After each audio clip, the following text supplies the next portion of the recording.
मैंने सिद्धांत को एक किताब पूरी तरह से मैं खत्म कर दिया था, है कि नहीं? एक किताब खत्म कर दिया, लगभग मॉडर्न आपका 5-7 दिन 8 दिन में लगातार चलता रहेगा तो खत्म हो जाएगा। ठीक है, तो अब हमने संवैधानिक विकास पढ़ा दिया।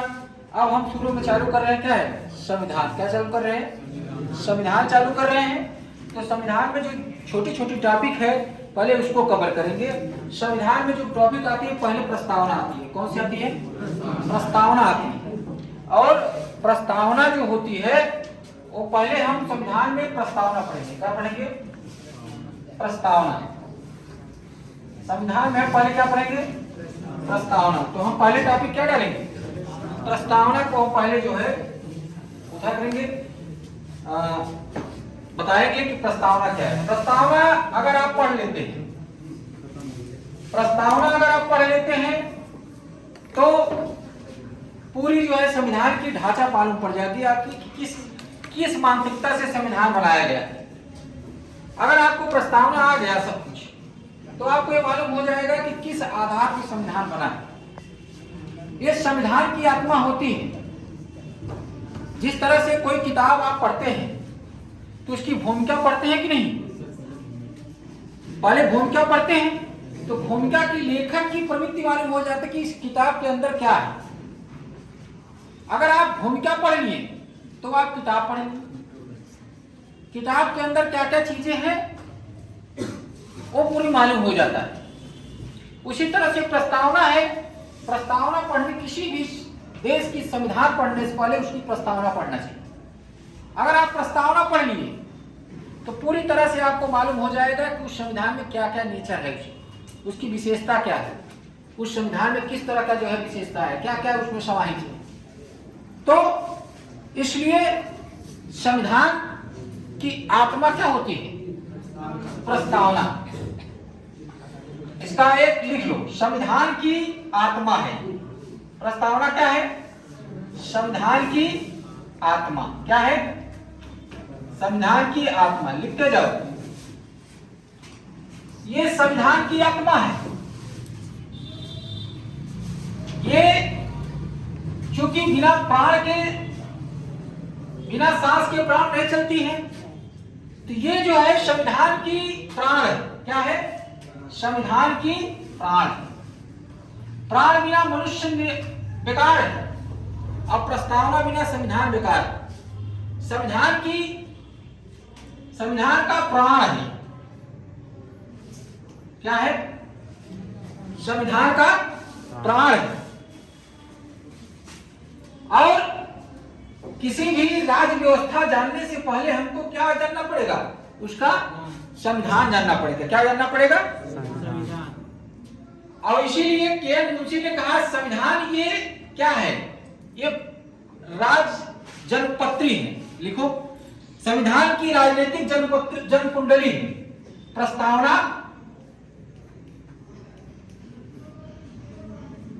राजनीतिक जन कुंडली है।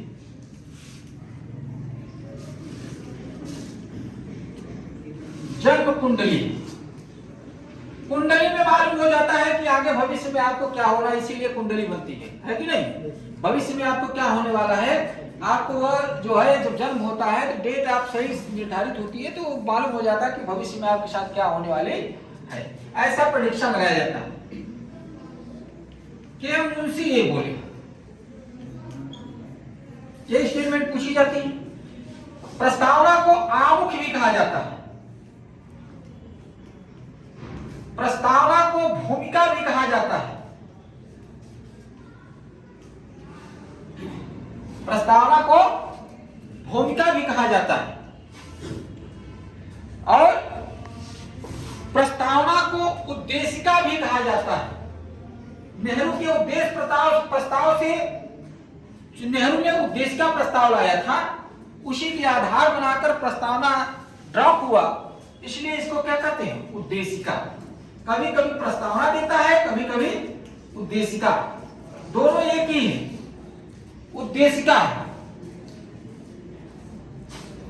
और ये संविधान की पूरी दर्शन है। प्रस्तावना क्या है? संविधान की पूरी दर्शन है। संविधान की दर्शन है। तो ये संविधान की पूरी दर्शन है और यही प्रस्तावना संविधान का आधारशिला क्या है?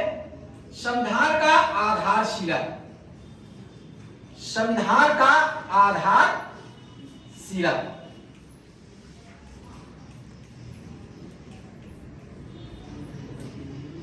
संविधान का आधारशिला और यही प्रस्तावना राज्य व्यवस्था को जानने का आधार है। क्या है ये? राज्य व्यवस्था को जानने का आधार है। राज्य व्यवस्था को जानने का आधार है।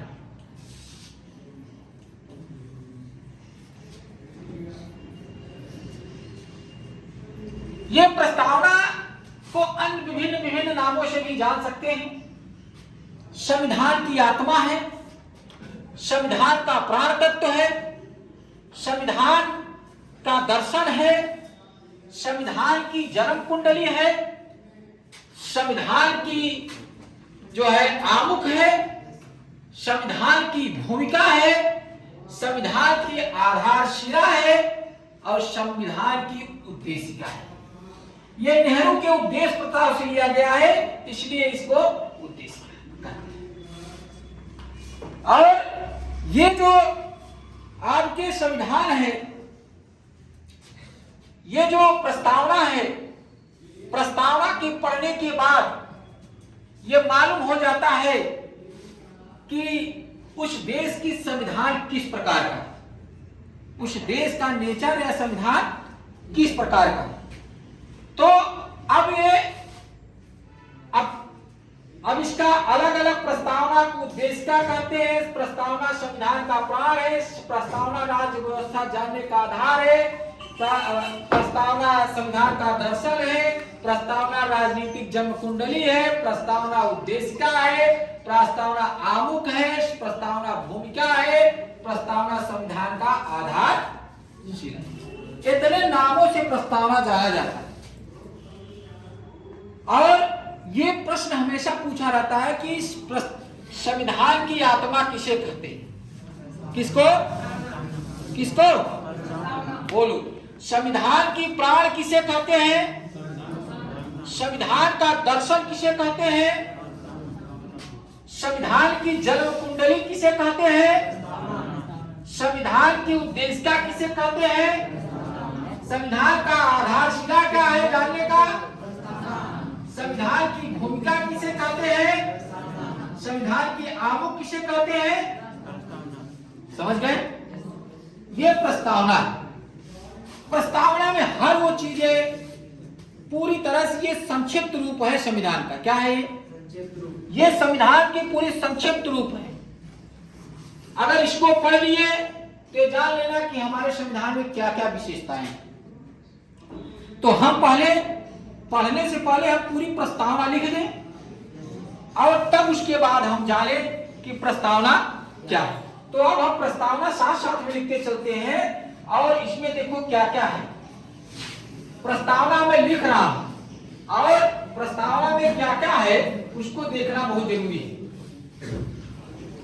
लिखते हो हम भारत के लोग, लिखो हम भारत के लोग। प्रस्तावना है हम भारत के लोग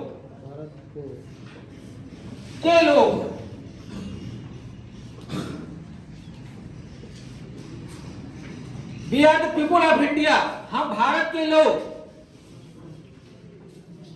भारत को देखो, भारत को पूरी एक एक चीज को क्लियर होना जरूरी है। भारत को एक संपूर्ण प्रभुत्व संपन्न, भारत को एक संपूर्ण प्रभुत्व संपन्न, प्रभुत्व संपन्न समाजवादी पंथ निरपेक्ष देखो, समाजवादी, समाजवादी, पंथ निरपेक्ष,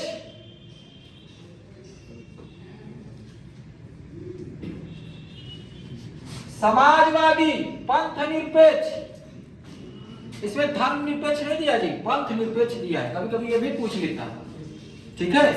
मूल में पंथ निरपेक्ष दिया है। क्या दिया है? लोकतांत्रिक, लोक, देखो, तंत्रात्मक व्यवस्था,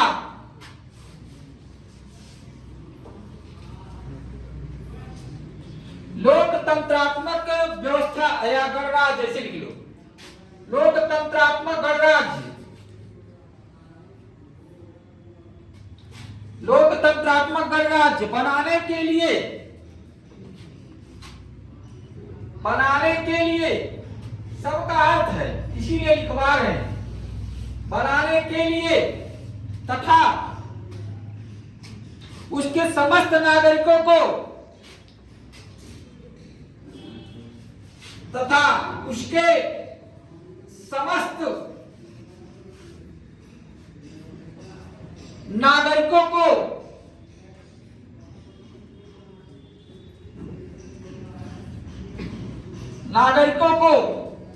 क्या क्या मिल रहा है? देखो, ये बहुत इंपॉर्टेंट, यहां भी प्रश्न पूछता है। समस्त नागरिकों को सामाजिक, आर्थिक और राजनीतिक, ये बहुत इंपॉर्टेंट है। देखो, सामाजिक, आर्थिक, तीन प्रकार से न्याय दे रहा है। सामाजिक, आर्थिक और राजनीतिक न्याय,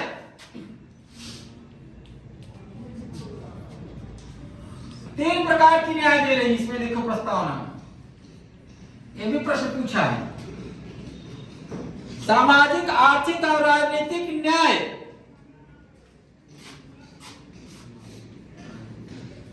पांच प्रकार की स्वतंत्रता दे रही है। तीन प्रकार की क्या दे रही है? न्याय दे रही है। क्या दे रही है? पांच प्रकार की स्वतंत्रता दे रही है। कौन कौन स्वतंत्रता दे? विचार, ये स्वतंत्रता है। विचार, अभिव्यक्ति, विश्वास, धर्म, अभिव्यक्ति, विश्वास, धर्म, विश्वास, धर्म, विश्वास, धर्म और उपासना की स्वतंत्रता। कितने प्रकार की स्वतंत्रता? और उपासना की स्वतंत्रता,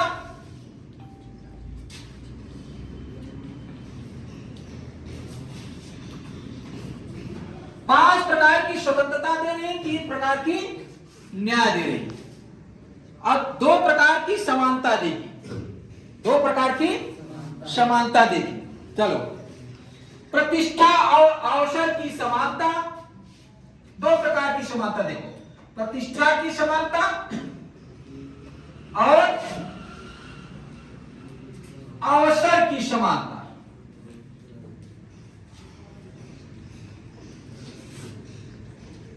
यह भी प्रश्न पूछता, दो प्रकार की समानता दे रहा है। कितने प्रकार की समानता? प्रतिष्ठा और अवसर की समानता।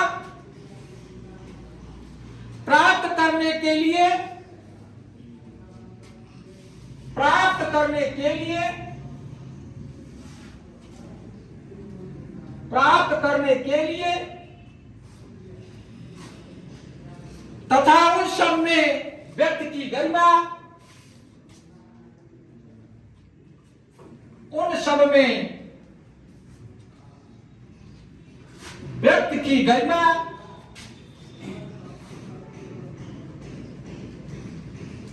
गरिमा, गरिमा एक दिया है। गरिमा कितना दिया है?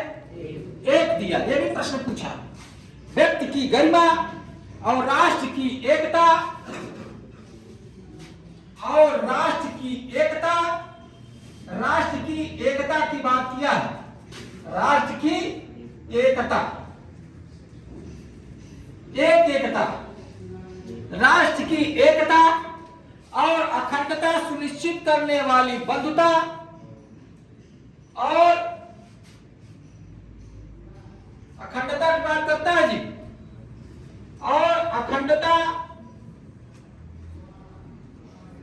सुनिश्चित करने वाली बंधुता करने वाली बंधुता, बंधुत्व की बात करती, भाईचारे की बात कर रहा है, भाईचारे की बात यहां हो रही है। बंधुता बढ़ाने के लिए दृढ़ संकल्प होकर, बढ़ाने के लिए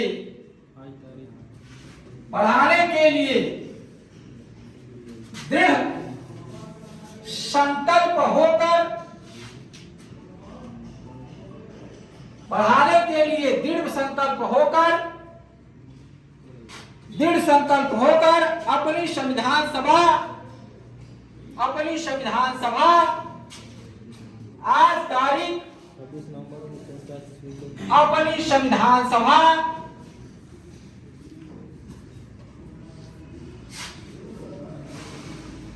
कैबिनेट, संविधान सभा कैबिनेट मिशन से लिया गया है। संविधान सभा आज तारीख 26 नवंबर 1949, आज तारीख 26 नवंबर 1949 को क्या कर रहे हैं? संविधान को अंगीकृत कर रहे हैं। क्या कर रहे हैं? अंगीकृत, अधिनियमित और आत्मर्पित कर रहे हैं। इस संविधान को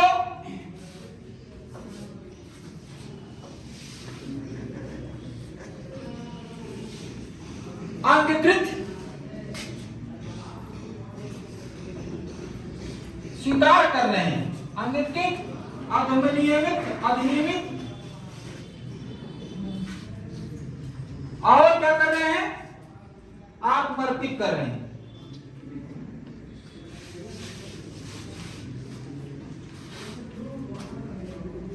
देखो, मूल हमको लिखने का अर्थ यही था।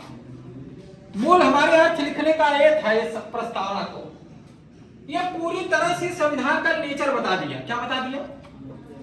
इसमें बहुत से प्रश्न पूछा जाता है। ऐसा नहीं है कि इसको लिख दिए हम, ये तो हर किताबों में आपके मिलता है। हर किताबों की पहली पेज में ही प्रस्तावना मिलेगा कि नहीं मिलता है, लेकिन इसके अर्थ नहीं समझ पाते आप, इसकी अर्थ नहीं समझ पाते। तो कभी कभी कुल हम भारत के लोग, भारत के संविधान में क्या प्रयोग किया है? हम भारत के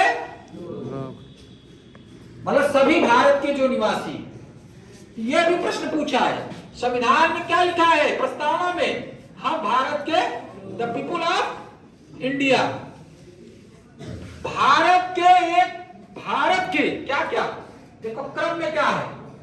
भारत के एक संप्रभु संपन्न, पहला क्रम है समाजवादी, समाजवाद का शब्द जोड़ा गया इसमें। पंथ निरपेक्ष, समाजवाद माने राष्ट्रीयकरण की बात कर दिया, निजीकरण की नहीं, मिश्रित अर्थव्यवस्था की बात कर दिया, मिश्रित समाज की बात कर दिया, राष्ट्रीयकरण की बात कर दिया, निजीकरण की नहीं। समाज निजीकरण नहीं है, बल्कि क्या है? समाजवादी। कहां है? समाजवादी। पंथ निरपेक्ष, पंथ धर्मनिरपेक्ष है प्रयोग किया है। इसीलिए ध्यान देना, कभी कभी क्या होता है कि प्रश्न पूछ लेता है कि क्या संविधान प्रस्तावना में धर्मनिरपेक्ष शब्द का प्रयोग हुआ है? नहीं, ये बहुत टेक्निकल प्रश्न है। हम कभी कभी पंथ निरपेक्ष और सामान्य भाषा में पंथ निरपेक्ष और धर्म निरपेक्ष की एक ही अर्थ समझते हैं, लेकिन थोड़ा सा डिफरेंस है। पंथ निरपेक्ष माने राज्य का कोई धर्म नहीं, राज्य का कोई धर्म धर्म नहीं, राज धर्म के माने में तटस्थ है, सभी धर्मों को समान पोषण देगा, किसी धर्मों के साथ विभेद नहीं करे। पंथ निरपेक्ष का अर्थ होता है राज के पास कोई धर्म नहीं, सभी धर्मों को समान रूप से पालन पोषण करेगा। धर्म की जहां मामला आएगी राज वहां क्या होगी, न्यूट्रल हो जाएगी, तटस्थ हो जाएगी, कोई बात नहीं करेगी। करती है क्या सरकार यहाँ?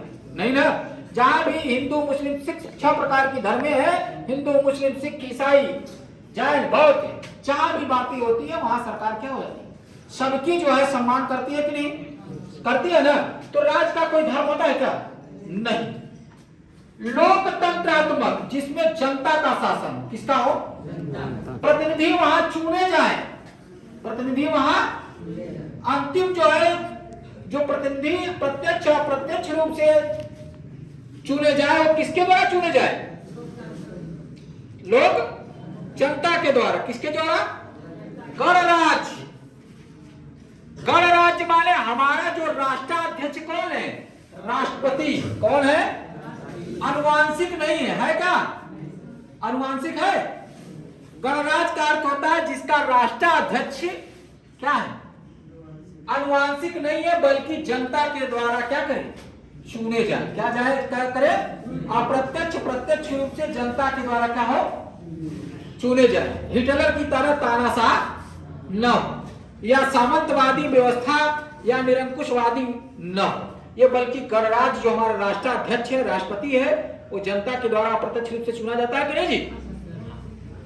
ये 5 क्रम है, प्रभुत्व संपन्न, समाजवादी, पंथ निरपेक्ष, लोकतंत्रात्मक, गणराज्य। ये 5 क्रम से कभी कभी पूछ लेता है, पूछा भी है। बनाने के लिए तथा उसके समस्त जितने भारत में रह रहे नागरिक, जितने 140 करोड़ जो जनसंख्या है, उनको क्या क्या मिल रही है, 3 प्रकार की न्याय मिल रही है। कितने प्रकार की? 3 प्रकार की न्याय मिल रही है।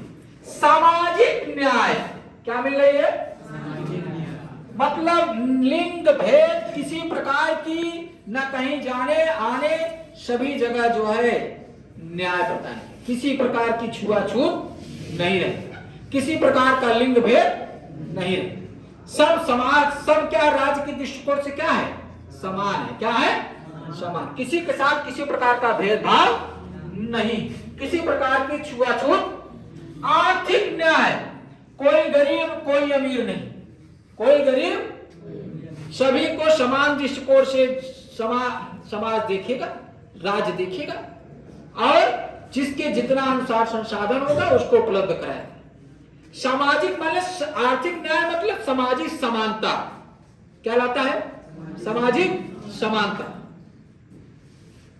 ना अमीर और गरीब के बीच में दूरियां न रहे, बल्कि उसके खाई को पाटे, समान रहे। सामाजिक आर्थिक न्याय की बात करती है, न कोई निजी और सब मिश्रित समाज की बात करती है। राजनीतिक न्याय, कोई अनुवांशिक राजनीतिक न हो, वो जनता के द्वारा चुने जाए। किसके द्वारा? सभी को राजनीति में भागीदार बनने की अवसर प्रदान किया जाए, सभी को राजनीति में भाग लेने के लिए अवसर प्रदान किया, उसको लिंग भेद न किया जाए, उसके साथ किसी प्रकार का ये आप इस कास्ट के हैं इसलिए वर्ग विभेद है, आप नहीं राजनीति में भाग ले सकते, किसी प्रकार की कोई जो है छुआछूत की भावना न रहे कि आप जो है निम्न कास्ट से आते हैं, आप इस वर्ग से आते हैं, आज इस समाज से आते हैं, इसलिए जो राजनीति है केवल उच्च वर्गों के लिए नहीं, सभी के लिए राजनीति की दरवाजा देख नहीं रहे कि कोई भी आदमी खड़ा हो जा रहा है लोकतंत्र में, है कि नहीं? सबको अपनी सिंबल मिलता है कि नहीं मिलता है? अभी देखो कोई तेज प्रताप भैया अपनी बना लिए एक पार्टी, उनको सिंबल मिला कि नहीं, ब्लैक बोर्ड। सबको राजनीति, कोई गरीब होगा वो भी खड़ा होगा तो उसको भी एक सिंबल मिलेगा, आपको कोई विभेद नहीं किया जाएगा। आपको विचार 3 कितने प्रकार की न्याय की बात किया गया? 3 प्रकार की न्याय। कितने प्रकार की? सामाजिक, बोलो, आर्थिक और राजनीतिक न्याय की बात की गई। अब 5 प्रकार की स्वतंत्रता की बात की जाएगी। कितने प्रकार की? 5 प्रकार की। विचार की स्वतंत्रता, अपना स्वतंत्र रूप से आप विचार रख सकते हैं, अपना स्वतंत्र रूप से आप क्या कर सकते हैं, आप अपने विचार को अभिव्यक्त कर सकते हैं, क्या कर सकते हैं, लेकिन सीमा में। और साथ साथ में इसके बाद विश्वास की स्वतंत्रता होना चाहिए, धर्म अपनाने की स्वतंत्रता होना चाहिए, और धर्म को मनाने, उपासना करने की, पूजा पाठ करने की भी स्वतंत्रता आपको, क्या किसी को बाध्य है क्या? तो अपने मंदिर मस्जिद में सब जा रहे हैं कि नहीं? छुआछूत है क्या? सब अपनी उपासना कर रहे हैं कि नहीं? पूजा पाठ कर रहे हैं कि नहीं? क्या अलग है? किसी के साथ भेदभाव किया जा रहा है? जैन धर्म में सभी लोग जा रहे हैं, बौद्ध धर्म में सभी लोग जा रहे हैं, ईदगाह बंदरगाह में सभी लोग जा रहे हैं, ईदगाह में जा रहे हैं कि नहीं? किसी के साथ भेदभाव किया जा रहा है क्या? सब अजमेर में सब जा रहे हैं, जहां आपको जाना हो जाइए, आप सब धर्म को मानिए, क्या दिक्कत है? मतलब समानता की बात कर रही है, स्वतंत्रता की बात कर रही है, आप कहीं भी संचरण कर सकते हैं। और दो प्रकार की अवसर, प्रतिष्ठा की अवसर और किसका, और समानता की अवसर, दो प्रकार की अवसर की बात किया। कितने प्रकार की? प्राप्त करने के लिए उन सब में व्यक्ति की गरिमा सबसे उच्च क्या है, सबसे क्या है, गरिमा नहीं है तो व्यक्ति। तो देखिए संविधान सबसे अच्छा है कि व्यक्ति की अगर गरिमा धूमिल हुआ तो संविधान निरर्थक हो जाएगा, हो जाएगा कि नहीं? इसलिए सबसे उच्च जनता है, संविधान में सबसे उच्च कौन मालिक होता है, और उसकी गरिमा बनाए रखना संविधान का दायित्व है कि नहीं? कोई किसी का कॉलर पकड़ के लिए नहीं जा सकता, किसी गाली नहीं दे सकता, ठीक है? ये गरिमा है व्यक्ति की।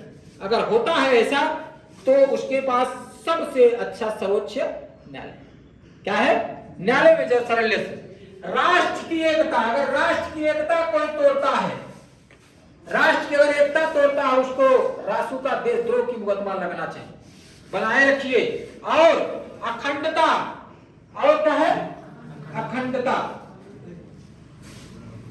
एकता अखंडता की बात करता है, तोड़िए नहीं भारत को, क्या करे नहीं, सुनिश्चित करने वाली बंधुता भी है, क्या है, भाईचारे की भावना रहना चाहिए। हिंदू मुस्लिम सिख ईसाई जैन बौद्ध सब मिल कर रही है, यहाँ पे क्या रही है, सब बंधु भाईचारे की भावना से रही। इसीलिए कहते हैं ना, भारत विभिन्नता में भी एकता है कि नहीं?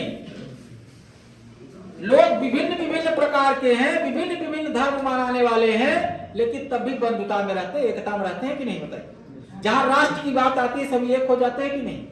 ऑपरेशन सिंधु हुआ, सब एक हुए कि नहीं? क्या हुए कि नहीं?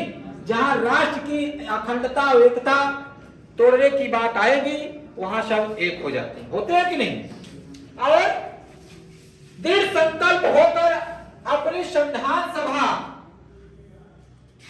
आज तारीख कब लागू हुआ है, 26 नवंबर 1950।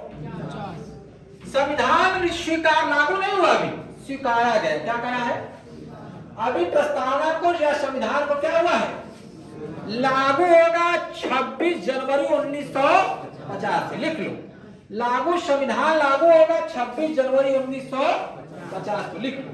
यहाँ ये लागू यहाँ स्वीकारा गया है, 26 नवंबर 1949 को क्या किया गया है, स्वीकारा गया है, क्या किया गया है, और लेकिन लागू कब होगा, 1950, ठीक है? अब देखो ये सब पूरा समझ गए। अब हम देखो क्या है, अब नेचर समझ लो संविधान के क्या है। हम भारत के लोग, मतलब सभी भारतीय है ना, हमारी कैसा है संविधान का नेचर, संपूर्ण प्रभुत्व संपन्न है हमारी संविधान का नेचर। हमारी संविधान का नेचर समाजवादी है। हमारी संविधान का नेचर क्या है, पथ निरपेक्ष है। हमारी संविधान का नेचर लोक कल्याणकारी है, लोकतंत्रात्मक है, जिसमें जनता का शासन होता है। इसकी विशेषता गणतंत्रात्मक है कि नहीं?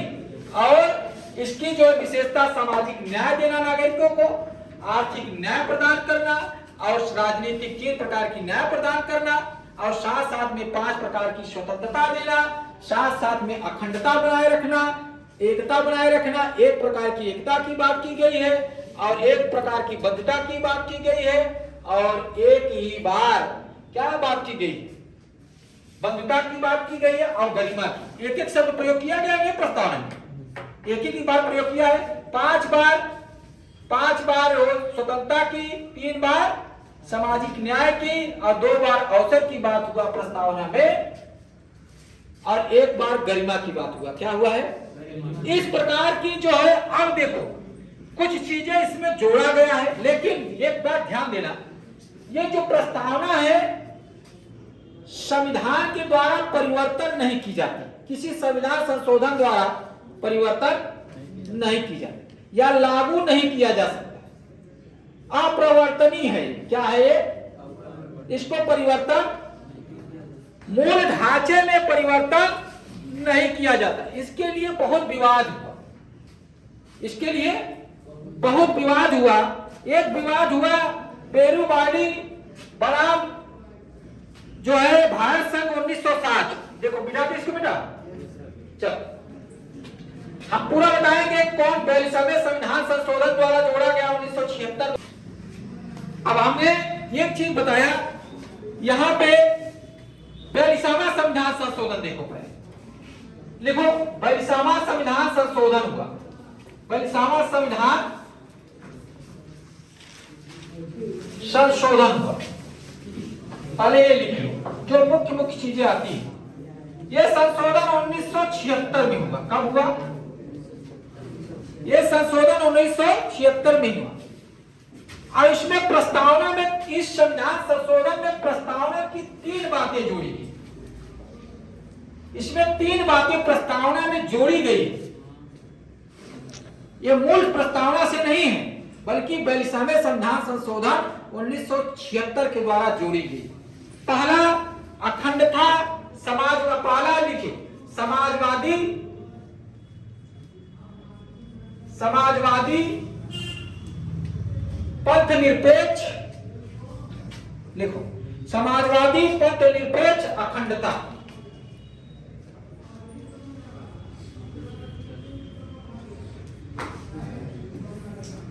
अखंडता,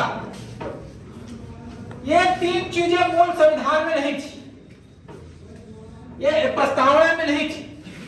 मूल प्रस्तावना में 3 चीजें नहीं थी। कौन कौन? समाजवादी शब्द, पंथ निरपेक्ष शब्द और अखंडता।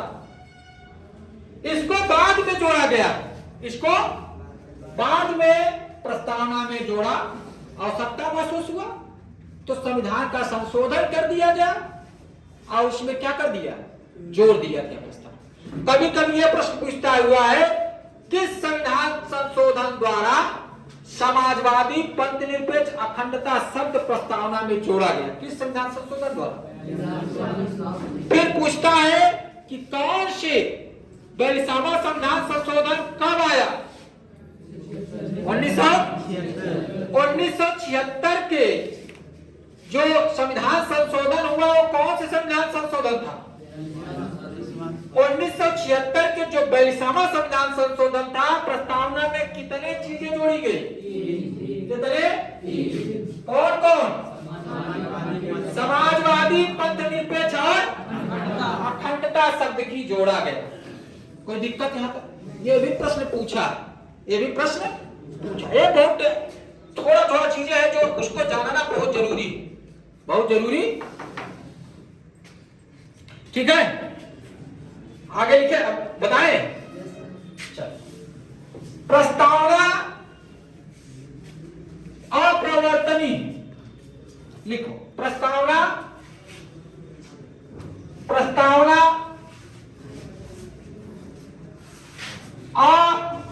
अप्रवर्तनीय, जिसको परिवर्तन नहीं किया, प्रवर्तनीय है, जिसको संशोधन नहीं किया जा सकता। न्यायालय के द्वारा इसको अप्रवर्तनीय है, इसको संशोधन नहीं। जहां संविधान की भाषा मूक हो जाती है, जहां संविधान की भाषा मूक हो जाती है, वहां हम क्या करते हैं? मूक माने जहां संविधान की अब नहीं समझ में आता, स्पष्ट हो जाती है, अब नहीं समझ में आएगा, तो हम किसका सहारा लेते हैं? प्रस्तावना का। किसका लेते हैं? इतिहास नहीं, किसका लेते हैं? प्रस्तावना के लेते हैं। जहां संविधान की वार्ता मुख हो जाती है, हम किसका सहारा लेते हैं? प्रस्तावना का सहारा लेते हैं। देखो, बेरूबाड़ी बनाम भारत संघ 1960 में आया था और सर्वोच्च न्यायालय ने कहा इस मामले में कि प्रस्तावना संविधान का अंग नहीं। क्या कहा? संविधान का अंग नहीं है, इसमें संशोधन नहीं किया जा सकता, इसमें संशोधन नहीं किया जा सकता। किस मामले में कहा था? लिख लो, यहां देखो। अप्रवृत्ति माने क्या है? संशोधन। बेरूबाड़ी लिखो, बेरूबाड़ी बनाम भारत संघ था, आया एक मामला आया, बेरूबाड़ी बनाम भारत संघ आया 1960। कब आया? तो कहा कि क्या कुछ ऐसी मामला आई तो कहे कि क्या प्रस्तावना में संशोधन किया जा सकता है? तो संशोधन कौन करेगा? न्यायालय, सर्वोच्च न्यायालय। कौन करेगा? सर्वोच्च न्यायालय। तो मामला गया कहां है? सर्वोच्च न्यायालय में। कहां गया? तो सर्वोच्च न्यायालय ने के पास गया तो सर्वोच्च न्यायालय ये कहा कि प्रस्तावना में, इस मामले में सर्वोच्च न्यायालय ने कहा कि प्रस्तावना में संशोधन, न्यायालय ने कहा कि प्रस्तावना में क्या होगा? संशोधन नहीं किया जा सकता। प्रस्तावना में संशोधन नहीं किया जा सकता। क्या किया ये? प्रस्तावना में संशोधन नहीं किया जा सकता।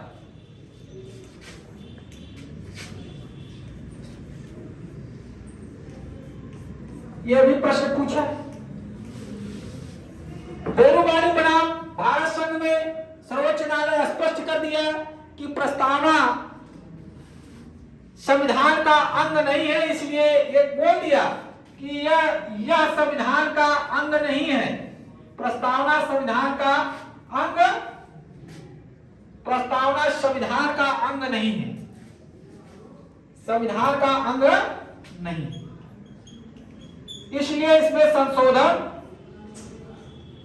अंग नहीं है, इसलिए इसमें क्या कर दिया जाए? इसमें संशोधन नहीं किया जा सकता, अंग नहीं, इसलिए इसमें संशोधन नहीं। जब जो चीजें संविधान का अंग नहीं है, इसमें संशोधन कहां कर सकते हैं? कर सकते हैं। लेकिन उसी बाद में आया केशवानंद बनाम केरल राज्य, बहुत प्रसिद्ध है, सबसे बड़ा जो है पीठ बैठी। 5 हमेशा संसदीय जो संविधान संशोधन होता है 5 सदस्य होते हैं। हमेशा कितने सदस्य होते हैं जी? 5। लेकिन केशवानंद बनाम केरल राज्य में जो 1973 में आया और उसमें 13 सदस्यीय टीम बैठी सर्वोच्च न्यायालय की, न्यायाधीशों की टीम, और 7-6 से निर्णय दिए और ये बता दिए कि ये संविधान में प्रस्तावना संविधान का अंग है, इसलिए इसमें संशोधन किया जा सकता। इसमें से जो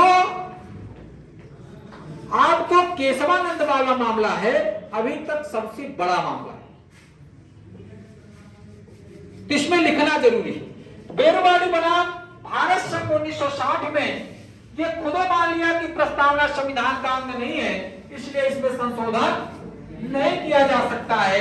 लेकिन इसमें एक चीज और इसमें आगे ध्यान दो, बाद में जो है केशवानंद बनाम केरल राज्य है, लिखो इसमें ऐसे डाल, केशवानंद बनाम केरल राज्य है, बनाम केरल राज्य की मामला आई सर्वोच्च न्यायालय के पास 1973 में। कितने में आया? 1973 में केशवानंद बनाम केरल की मामला आया सर्वोच्च न्यायालय के पास और उस मामले में सर्वोच्च न्यायालय ने सबसे बड़ी संसदीय पीठ की गठन किया। सर्वोच्च न्यायालय ने सबसे बड़ी सदस्यीय टीम की अभी तक इतिहास में गठित किया, सबसे बड़ी टीम ये।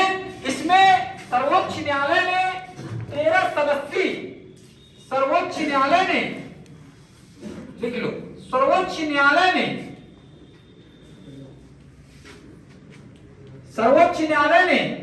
13 सदस्यीय का टीम गठित हुआ। 13 सदस्य थे, न्यायाधीशों की टीम थी, सदस्यीय टीम गठित किया।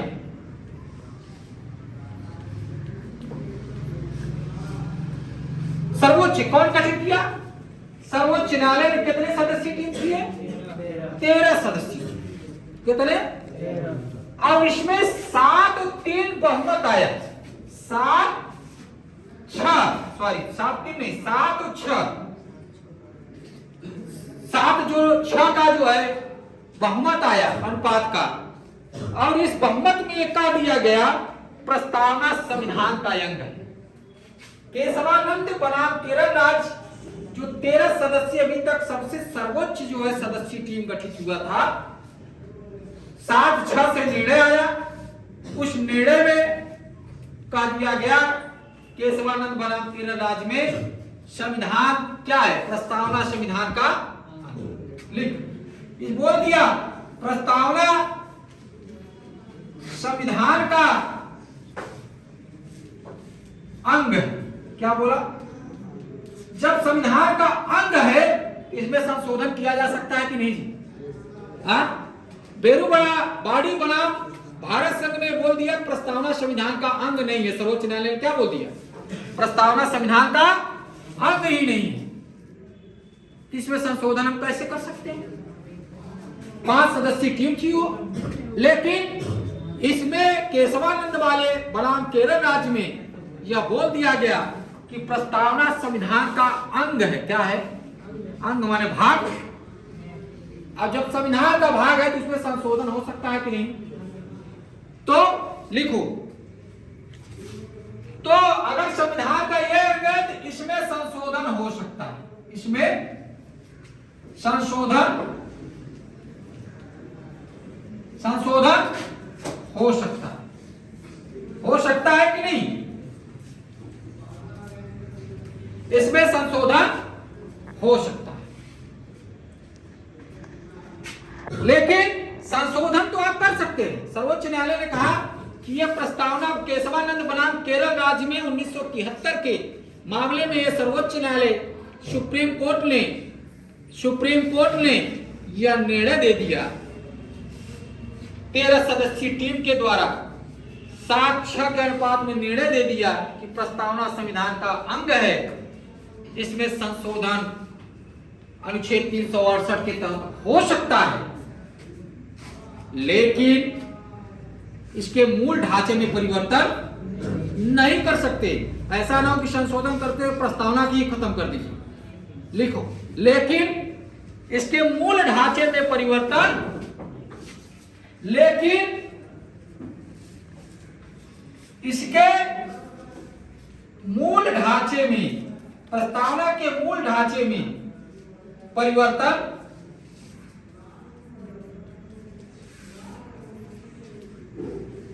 कर सकते। लो, बेरुवाड़ी वाले मामले को पूरी तरह से 13 साल बाद सर्वोच्च न्यायालय ने अपना निर्णय क्या कर दिया? बदल दिया कि नहीं? और उसी समय बंबई निर्णय आया 1994 में। बंबई निर्णय आया 1994 में। ये भी मामला आया सर्वोच्च न्यायालय के पास। सर्वोच्च न्यायालय इसमें भी स्वीकार किया केशवानंद का आधार बनाकर कि संविधान में संशोधन हो सकता है। तो केरल में अभी ऐसे इतिहास पूछेगा कि सबसे बड़ी सर्वोच्च न्यायालय की टीम, सदस्यीय टीम किस मामले में अभी तक गठित हुआ है? किसमें? केशवानंद बलराम पूछ लेगा केशवानंद किस राज्य से संबंधित है, कब आया मामला, संविधान में संशोधन कौन कर, प्रस्तावना में संशोधन या संविधान में संशोधन कौन कर सकता है। अब केशवानंद में सबसे बड़ी सदस्य टीम कहाँ गठित हुआ, कहाँ गठित हुआ, किसमें, केशवानंद में, किसमें, कितनी सदस्य टीम थी, निर्णय क्या आया, कितने बहुमत से, 7-6 बहुमत से निर्णय आया। क्या निर्णय आया, प्रस्तावना संविधान का, इसमें 368 के अनुच्छेद का संशोधन, लेकिन मूल ढांचे में नई संशोधन किया जा सकता है। ये दो मामला है। अब वही मुंबई 1994 की मामला आया, उसमें भी यह बता दिया गया कि इसमें संशोधन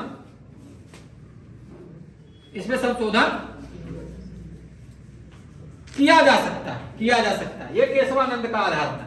केशवानंद की मामला समझ गए, तो लिख लो केशवानंद में अभी तक इतिहास में सबसे बड़ी टीम की गठन हुआ, सदस्य टीम की गठन हुआ। लिखो, अभी तक इतिहास में सर्वोच्च न्यायालय द्वारा सबसे बड़ी सदस्य टीम का गठन हुआ। ठीक है। अब देखो, कुछ हमारे प्रस्तावना में कुछ क्रांतियों का भी प्रभाव है बेटा।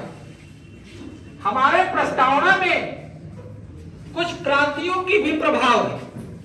जो विदेश में क्रांतियां हुई, चाहे फ्रांस में हुई, चाहे अमेरिका की क्रांति हुई, चाहे रूस की क्रांति, तीनों क्रांति का प्रभाव हमारे संविधान प्रस्तावना में, तीनों क्रांति का प्रभाव हमारे संविधान प्रस्तावना में। प्रस्तावना पढ़ लो, कहीं किताब पढ़ने की अभी जरूरत, पढ़ लो उनसे। प्रस्तावना में लिखो, प्रस्तावना में क्रांतियों का प्रभाव, प्रस्तावना में 3 क्रांति का प्रभाव पड़ा। लिखो, प्रस्तावना में या प्रस्तावना पर प्रभाव किस क्रांति पर पड़ा, ऐसे प्रस्तावना पर प्रभाव 3 क्रांति का प्रभाव प्रस्तावना पर पड़ा। एक पहली बात फ्रांसीसी क्रांति, किसकी, फ्रांसीसी क्रांति का। दूसरा अमेरिका की क्रांति का, दूसरा अमेरिका की क्रांति का, और तीसरा रूस की, सोवियत संघ रूस की क्रांति का, रूस की क्रांति का। तीनों क्रांतियों का प्रभाव हमारे प्रस्तावना में, तीनों क्रांतियों का प्रभाव हमारे प्रस्तावना में पड़ा। पहला जो आया 1776 में अमेरिकी क्रांति हुई, 1789 में फ्रांसीसी क्रांति हुई, और 1917 में रूस की क्रांति। तीनों, ये भी प्रश्न पूछ लेता, तीनों क्रांतियों का प्रभाव हमारे संविधान में, तो पूछ लेगा कितने क्रांतियों का प्रभाव हमारे संविधान में पड़ा। 3 क्रांतियों का, फ्रांसीसी क्रांति, अमेरिका क्रांति और रूस की क्रांति। पूछ लेगा कभी फ्रांसीसी क्रांति कब हुई, 1799। अमेरिका क्रांति कब हुई, 1776। रूस की क्रांति कब हुई, 1917। और यही फ्रांसीसी क्रांति में देखो स्वतंत्रता, समानता, बंधुता क्या लाया था। इस फ्रांसीसी क्रांति में 3 चीजें जोड़ी गई थी। स्वतंत्रता है कि नहीं हमारे संविधान प्रस्तावना में, बोलो। 5 प्रकार की स्वतंत्रता है कि नहीं, 2 प्रकार की समानता है कि नहीं, है कि नहीं बताओ। 1 प्रकार की बंधुता है कि नहीं हमारे प्रस्तावना में। तो फ्रांसीसी क्रांतिकारियों का नारा था स्वतंत्रता, समानता और बंधुता। हमारा संविधान तो लागू जो हुआ 26 जनवरी 1950 को, अंगीकृत कब किया गया, स्वीकार अडॉप्ट कर कब किया गया, 26 नवंबर 1900, बहुत बाद में आया। कितने बाद में, बहुत बाद में आया। आइए फ्रांसीसी वाले पहले ही नारा दिए, ये विश्व का नारा बन गया। किसका बन गया? विश्व का नारा बन गया है। ठीक है। और इसमें देखो कुछ चीजें ऐसी चीजें होती है, आगे देखो छोटी छोटी पहले चीजें नोट कर। समझ गया किस टाइप की प्रभाव हुआ? क्या हुआ? स्वतंत्रता 5 प्रकार की, बंधुता 2 प्रकार की, समानता 2 प्रकार की, बंधुता भी है कि नहीं प्रस्तावना में। इन क्रांतियों का हमारा प्रभाव पड़ा कि नहीं पड़ा? चल एक एक चीज को जाओ पढ़ो, यूं बोलो नहीं। और इसमें देखो क्या क्या चीज आती है।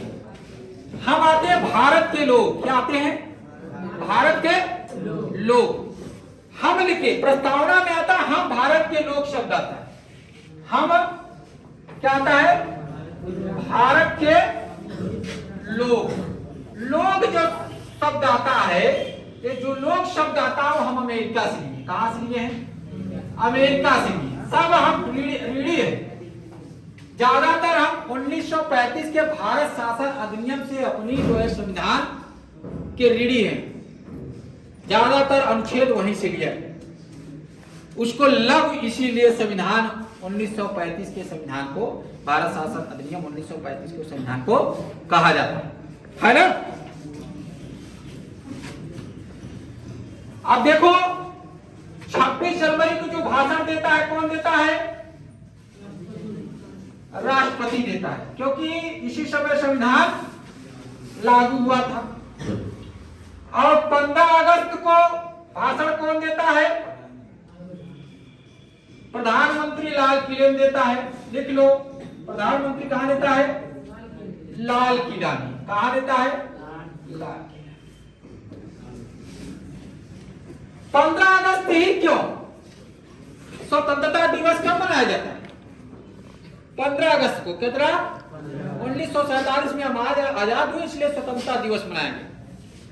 अंग्रेजों की वो भी चाल थी, 15 अगस्त को हमें क्यों स्वतंत्र कराएगी, 15 अगस्त के दिन ही क्यों स्वतंत्र कराएगी। उसी समय सेकेंड वर्ल्ड वॉर से, द्वितीय विश्व युद्ध से मित्र राष्ट्रों से अंग्रेजों ने क्या की थी?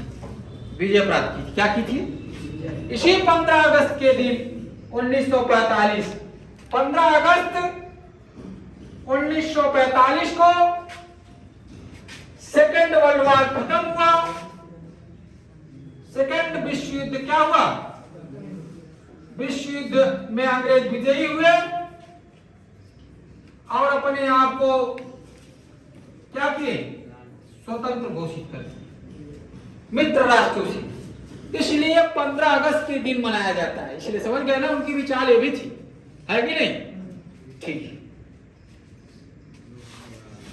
और इसलिए अंबेडकर ने एक बात कहा है कि सबसे बड़ी जो बाधा होती है किसमें?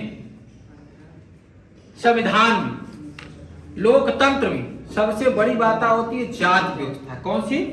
जाति व्यवस्था। कौन सी व्यवस्था? जाति की व्यवस्था होती है। अब देखो, अब इसमें कुछ चीजें आ जाती है, जो मुख्य मुख्य चीजें हम आपको बताते चले जा रहे हैं, और इसमें आप उसको अमल करिए। एक स्टेटमेंट और आ जाता है आपको। अब देखिए इसमें क्या करते हैं, शांत हो जाओ। अब इसमें आ जाते हैं वामपंथी, और इधर जवाहरलाल नेहरू आ जाते हैं। वामपंथी कहते हैं कि अगर हम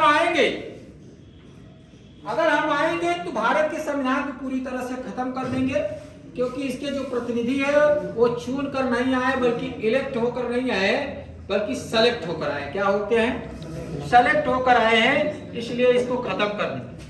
अब उधर जवाहरलाल नेहरू कहते हैं कि अगर हम आएंगे तो क्या करेंगे? हम इसकी संविधान का क्या करेंगे?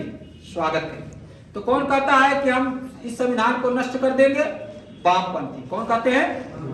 और कौन कहते हैं हम इसका स्वागत करेंगे? जवाहरलाल नेहरू। ठीक है। एक चीजें और चीज जान लेना, और एक इतिहासकार हैं सर अर्नेस्ट बार्कर, लिखो, इनकी बहुत अच्छी चीजें लिखा गया। सर अर्नेस्ट बार्कर, ये चीजें नोट कर लेंगे। Sir Ernest Barker, sir Ernest Barker, sir Ernest Barker भारतीय प्रस्तावना के बारे में क्या लिखते हैं? सर अर्नेस्ट बारकर लिखते हैं, प्रस्तावना पढ़कर संविधान के ये भूल भूल प्रशंसा करते हैं। भारत की प्रस्तावना पढ़कर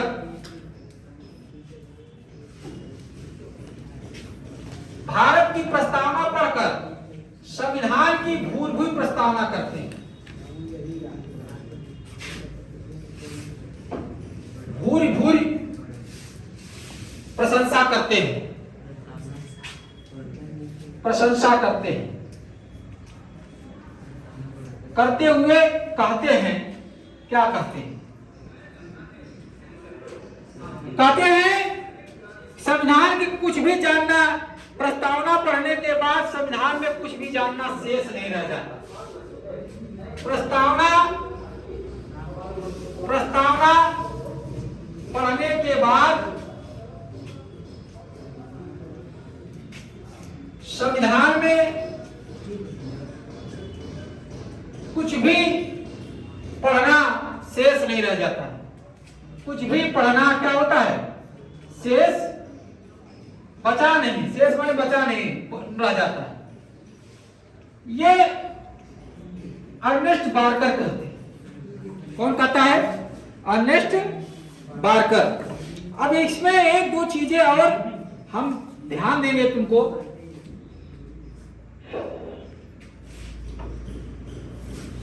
हो गया?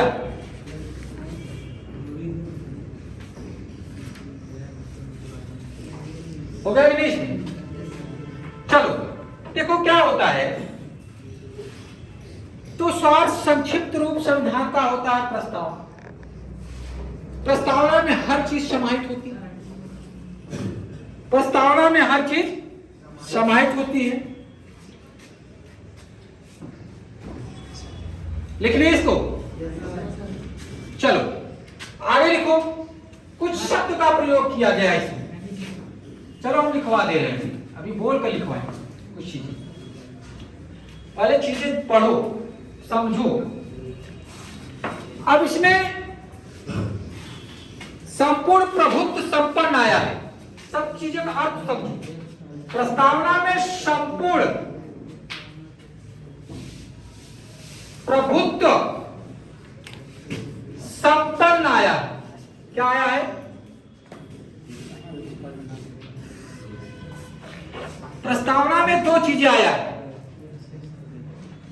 दो पार्ट से कर लो।